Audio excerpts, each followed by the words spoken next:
दोस्तों बचपन से ही हमें बहुत कुछ सिखाया जाता है। कैसे चलना है, कैसे बोलना है, कैसे पढ़ना है, लैंग्वेज सीखना, करियर बनाना, पैसे कमाना, ये सब कुछ हमें सिखाया जाता है। लेकिन एक चीज जो हमें आज तक नहीं सिखाई गई, वो है अपने माइंड का यूज करना। दोस्तों पूरी दुनिया को तो हम इस माइंड से समझते हैं, लेकिन ये माइंड कैसे काम करता है, ये कोई नहीं समझता। जिस चीज का इस्तेमाल हम हर एक सेकंड करते हैं, उसी को इस्तेमाल करना हमें आज तक किसी ने नहीं बताया। लेकिन दोस्तों आज आप बिल्कुल सही जगह पर हो, क्योंकि आज की इस वीडियो में आप अपने माइंड की असली पावर के बारे में जानने वाले हो और ये भी जानोगे कि कैसे आप इसका सही तरीके से यूज करके और इसे कंट्रोल करके अपनी पूरी लाइफ को ट्रांसफॉर्म कर सकते हो। दोस्तों मान लो अगर आपको एक फेरारी कार दे दी जाए और आपको ये ना बताया जाए कि ये कैसे चलती है या इसे कैसे चलाते हैं, तो आप उसके साथ क्या करोगे? या तो आप उसे धक्का देकर चलाओगे, या उसे रस्सी से बांधकर खींचोगे, या फिर वो ऐसे ही खड़े खड़े खराब हो जाएगी। ठीक इसी तरह हम अपने इस माइंड के साथ भी करते हैं। हमें ये माइंड तो दे दिया गया है, बट इसे कैसे यूज करना है, ये आज तक हमें किसी ने नहीं बताया। कोई इसी माइंड का यूज करके मिलीनियर और बिलीनियर बन गया, तो कोई जिंदगी भर स्ट्रगल करता रहता है। दोस्तों अगर आपने अपने माइंड को कंट्रोल करना नहीं सीखा, तो आपका माइंड आपकी लाइफ को कंट्रोल करना शुरू कर देगा। और जब एक अनट्रेन्ड माइंड आपको कंट्रोल करेगा, तो ये हमेशा आपको गलत डायरेक्शन में ही ले जाएगा। अगर आप किसी ऐसे आदमी को गाड़ी चलाने को बोलोगे जिसे ना तो ठीक से ड्राइविंग आती है और ना ही उसे आपके डेस्टिनेशन का रास्ता मालूम है, तो आप अपनी डेस्टिनेशन तक कभी नहीं पहुंच पाओगे। इसी तरह अगर आपने अपने माइंड को ये नहीं बताया कि आपको क्या करना है और कहाँ जाना है, तो वो आपको कहीं नहीं ले जाएगा। दोस्तों आपका माइंड आपके लिए सब कुछ कर सकता है, बस उसे सही तरीके से कमांड देना आना चाहिए। अगर इसे सही कमांड दोगे तो ये आपके अकॉर्डिंग काम करेगा, बट अगर सही कमांड नहीं दोगे तो फिर माइंड अपने अकॉर्डिंग काम करेगा। ये आपका माइंड ही है जो आपको हर सुबह उठने के लिए एक्सक्यूजेस देता है। ये माइंड ही है जो हर काम को प्रोक्रास्टिनेट करवाता है। ये माइंड ही है जो आपके अंदर फियर क्रिएट करता है और आपका सेल्फ कॉन्फिडेंस खत्म कर देता है। दोस्तों आपकी पूरी लाइफ एक चेन रिएक्शन पर चलती है। आपके थॉट्स आपके इमोशंस को इन्फ्लुएंस करते हैं, इमोशंस आपके एक्शंस को इन्फ्लुएंस करते हैं, एक्शंस आपके हैबिट्स बनाते हैं और फिर वही हैबिट्स मिलकर आपकी पूरी लाइफ को सेव करती हैं। इसलिए अपने माइंड को मास्टर करना आज के टाइम की बहुत ही पावरफुल स्किल है। दोस्तों अगर आपको अपनी लाइफ बदलनी है, तो शुरुआत आपको अपनी थिंकिंग को बदलने से करनी होगी। सोचो आपका माइंड एक गार्डन की तरह है और हर थॉट एक बीज। कुछ बीज कॉन्फिडेंस, करेज, ग्रेटिट्यूड और डिसिप्लिन के पेड़ बनते हैं, जबकि कुछ फियर, डाउट, जेलसी, निगेटिविटी और एक्सक्यूजेस के पेड़ बन जाते हैं। गार्डन को इससे फर्क नहीं पड़ता कि आप उसमें क्या बोते हो, वो सिर्फ उसी चीज को ग्रो करता है जिसे आप बार बार अटेंशन देते हो। ज्यादातर लोग बेटर रिजल्ट तो चाहते हैं, लेकिन अपने माइंडसेट को चेंज नहीं करते जो उन रिजल्ट्स को प्रोड्यूस करते हैं। यानी वो सिर्फ ऊपर ऊपर से ही चीजों को बदलना चाहते हैं, लेकिन उसके पीछे के रीजन को बदलने की कभी कोशिश ही नहीं करते। ज्यादातर लोग अपनी जिंदगी ऑटो पायलट मोड पर जीते रहते हैं। वे हर दिन सेम चीजें करते हैं, सेम बातें करते हैं, सेम तरीके से सोचते हैं और सेम लिमिटिंग बिलीफ्स को फॉलो करते हैं। और फिर ये एक्सपेक्ट करते हैं कि चीजें चेंज हो जाए। पॉसिबल ही नहीं है। जरा सोचो आप दिन भर में खुद से क्या क्या बातें करते रहते हो। मैं नहीं कर सकता, मेरे बस का नहीं है, मेरे पास टैलेंट नहीं है, मैं हमेशा फेल हो जाता हूँ, मेरी तो किस्मत ही खराब है, या और भी ना जाने क्या क्या।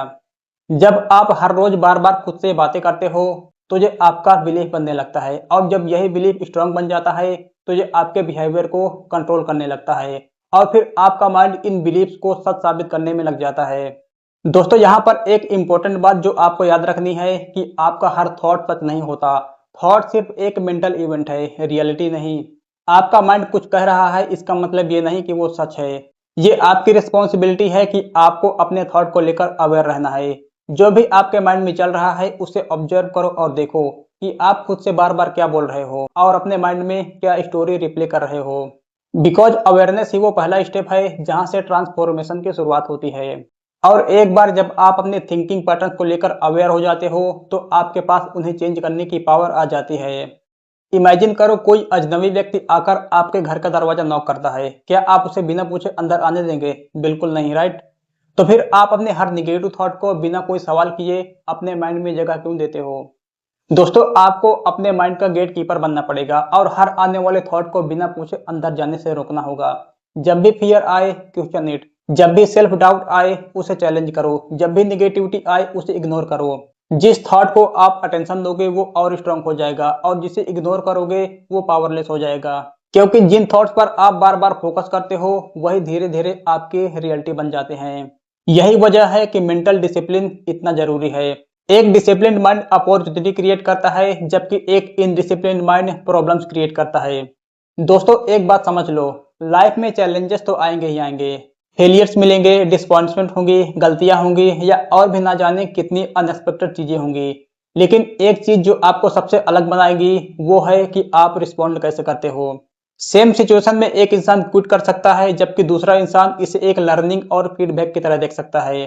प्रॉब्लम्स के प्रति आपका रिस्पॉन्स कैसा है ये आपकी थिंकिंग, आपकी लाइफ की क्वालिटी और आपकी मेंटल स्ट्रेंथ को डिटरमाइन करता है। इसलिए अगर आप चाहते हो कि आपकी लाइफ की क्वालिटी अच्छी हो तो आपको अपनी मेंटल स्ट्रेंथ पर काम करना होगा। अपने माइंड को स्ट्रांग बनाने का सबसे इफेक्टिव तरीका है डेली डिसिप्लिन। डिसिप्लिन का मतलब है जब मोटिवेशन ना हो तब भी काम करते रहना और आगे बढ़ते रहना। मोटिवेशन होने पर तो कोई भी काम कर सकता है, बट जब मन ना हो तब भी लगे रहना, जब रिजल्ट ना मिले तब भी एक्शन लेते रहना और जब कोई ना देख रहा हो तब भी बिना डिस्ट्रैक्ट हुए काम करते रहना। यही कमिटमेंट और कंसिस्टेंसी आपको एक मेंटली स्ट्रांग इंसान बनाती है। मेंटल स्ट्रेंथ कभी भी कंफर्ट जोन में रहने से नहीं आती, चैलेंजेस को फेस करने से आती है। जिस तरह वजन उठाने और ट्रेनिंग करने से आपकी मसल्स डेवलप होती हैं, उसी तरह माइंड को भी ट्रेन करने और उसे चैलेंजेस देने से वो स्ट्रांग बनता है। दोस्तों आपके सराउंडिंग्स और आपका एसोसिएशन भी आपके मेंटल एनवायरनमेंट को बहुत ज़्यादा इफेक्ट करता है। यानी आप किन लोगों के बीच में रहते हो, कैसा कंटेंट कंज्यूम करते हो, कैसी बातें करते हो, कैसी बुक्स पढ़ते हो, ये सब आपकी थिंकिंग, माइंडसेट, बिलीव्स और आपकी लाइफ की क्वालिटी को इन्फ्लुएंस करते हैं। अगर आपके सराउंडिंग्स में निगेटिविटी है तो निगेटिविटी आपके लिए नॉर्मल हो जाएगी। अगर सराउंडिंग्स ग्रोथ और पॉजिटिविटी वाली है तो आप भी ग्रोथ माइंडेड वाले इंसान बन जाओगे। इसलिए आपके माइंड में क्या जा रहा है ये आपको बहुत ही कॉन्शियसली चूज करना पड़ेगा। ऐसी बुक्स पढ़ो जो आपको एजुकेट करे, ऐसी बातें करो जो आपको इंस्पायर करे, ऐसे एनवायरनमेंट में रहो जो आपको इनकरेज करे। अपने माइंड को ऐसी फीडिंग दो जो आपको मजबूत बनाए, ना कि कमजोर। क्योंकि आप जो लगातार कंज्यूम कर रहे हो वही आपके फ्यूचर को डिसाइड करेगा। गार्बेज इन गार्बेज आउट, यानी जो अंदर जाएगा वही बाहर आएगा। दोस्तों आपका माइंड एक टूल है और आप उसके यूजर, और अपने इस टूल का इस्तेमाल करना आपको अच्छी तरह आना चाहिए। लेकिन प्रॉब्लम यह है कि ज्यादातर लोग कभी उसे यूज करना सीखते ही नहीं।